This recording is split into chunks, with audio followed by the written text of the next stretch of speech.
Hello, I'm Adrian, and in this video I'm going to be showing you all 5 of the most commonly used patterns or positions of the minor pentatonic scale. If you take these scale patterns, put them all together, it will enable you to solo all over the guitar using the minor pentatonic sound. So there's going to be quite a lot of information in this lesson, and I don't expect you to learn all of these scales straight away. I think by far the best thing to do is just to take these patterns one at a time and to really explore and find the music within each position before moving on to the next one. Now I'm going to do this in the key of A. A is going to be our root note, but bear in mind that all of the scale shapes that I'm going to show you are movable shapes, so you can just shift exactly the same finger patterns up and down the fretboard to play in different keys. All you have to do is just to make sure that your root notes correspond to the root of the key that you want to play in. But as I said, we're doing it today in the key of A. I'm going to start here with this A note, 5th fret on the low E string, and we're going to start with position 1 or pattern 1 of the scale, and this is the one that most of you probably already know, the one that goes like this.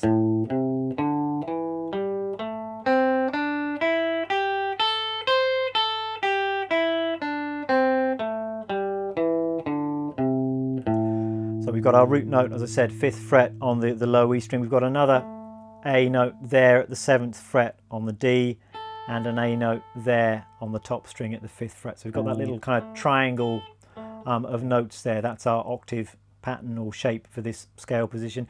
If you know about the caged system, then this particular fingering of the scale is the E form. I'm not going to go into the caged system in too much detail in this lesson, but you might like to think of it in those terms. But I just call this pattern 1 or position 1 of the scale. Fingering wise, a couple of options I suppose. You can just keep everything in position using your pinky or your little finger for those 8th fret notes.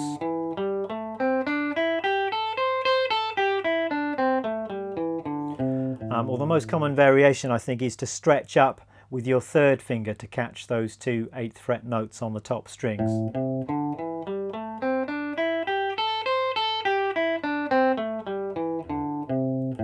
So whatever works for you. I think that when I'm just playing the scale up and down, I'll probably use my little finger. When I'm actually making music, more often than not, I'll be trying to get onto my stronger fingers for just more control over bending and vibrato. So that's probably what I'll do on the top 2 strings in this scale. So that's pattern 1, position 1 of the scale. Next pattern along the neck, pattern 2, and our lowest available A note in this position is here, the 7th fret on the D string. And as I usually do with scales, I'm going to start and finish on the root note, just so you're hearing this as an A minor pentatonic scale, not as a C major pentatonic scale or one of the modes of the pentatonic scale. So we're starting and finishing on this A note here. And the scale pattern goes like this. We've got 7th fret, 10th fret on the D string, 7 to 9 on the G, and then 8 to 10 on the B and the high E strings. So that's the highest note in this position. We'll come back down the scale to the root, and then we can just fill in the notes below the root as well. We've got available to us in this position the 10th fret and the 7th fret on the A, the 10th fret and the 8th fret on the low E. That's the lowest note. Then I'll just go back up, finish on the root. We're hearing that as the tonal center of this scale. So if I just play the whole scale for you slowly.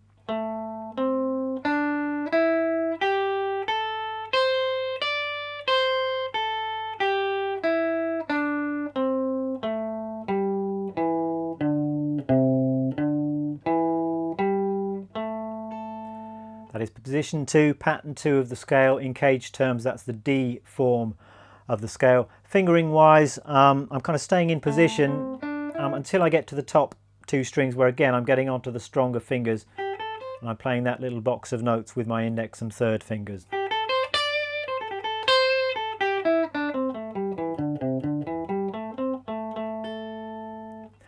On to the next position then, and this is pattern 3, position 3.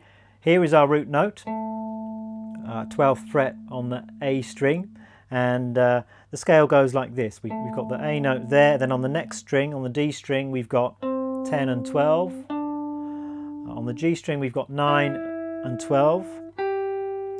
Then we've got 10 and 13 on the B string, 10 and 12 on the top string.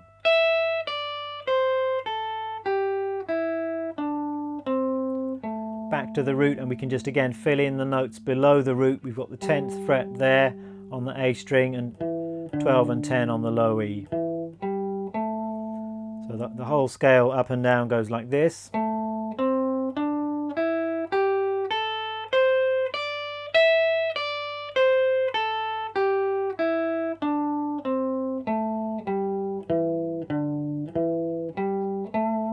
One of my favourite positions of the scale, this one. I think there's lots of nice licks and ideas in this one. Fingering wise, I'm starting on my 3rd finger, 3, 1, 3.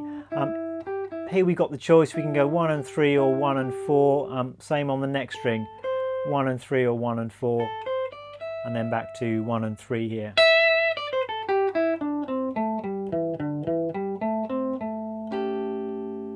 So there is position 3, pattern 3.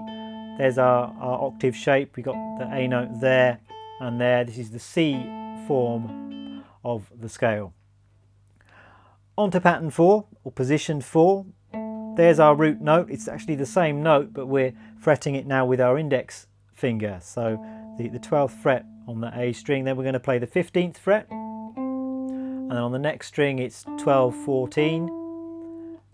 12, 14 again on the G, 13, 15 on the B, 12, 15 on the high E, and then back down, and then we can just go below the root, 15 and 12 on the low E, and I'm going to come back and finish on that root note. So.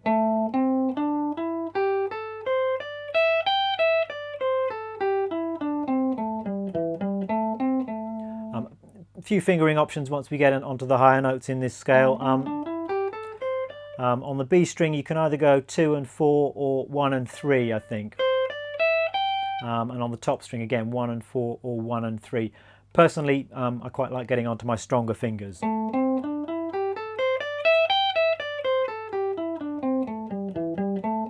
But up to you to have a play around with fingering, see what you prefer. And very often I will use a different fingering depending on what I'm trying to do, what I'm doing musically, how high up the neck I am. It's easier to get onto your stronger fingers when you're higher up the neck. If you're way down this end of the neck, it might be more comfortable to use your little finger. On to the last position of the scale then, and we're up here in the 14th position. Our root note is now here. That's the 17th fret on the low E string. And then we've got 15 to 17 on the A, 14 to 17 on the D, the same frets on the G, and then 15, 17 on the B, 15, 17 on the high E.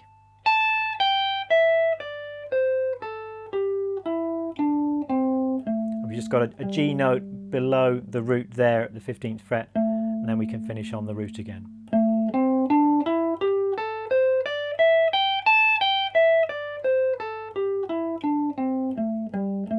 So fingering wise, you can just do all of that with 1 and 3.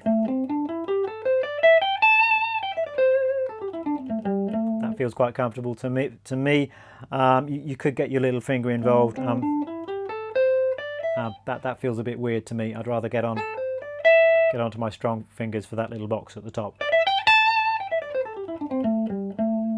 So that is position 5. That's the G form of the scale if you're thinking in cage terms, and I think I forgot to mention the previous one is the A form in cage terms. This is the G form.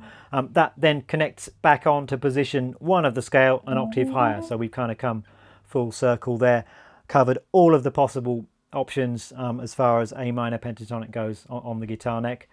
But then obviously you need to spend some time thinking about how these scale patterns connect together so that you can move smoothly through these various positions of the scale. Well, that's about it for this lesson, and I just want to stress one more time the importance of not rushing through all of this stuff.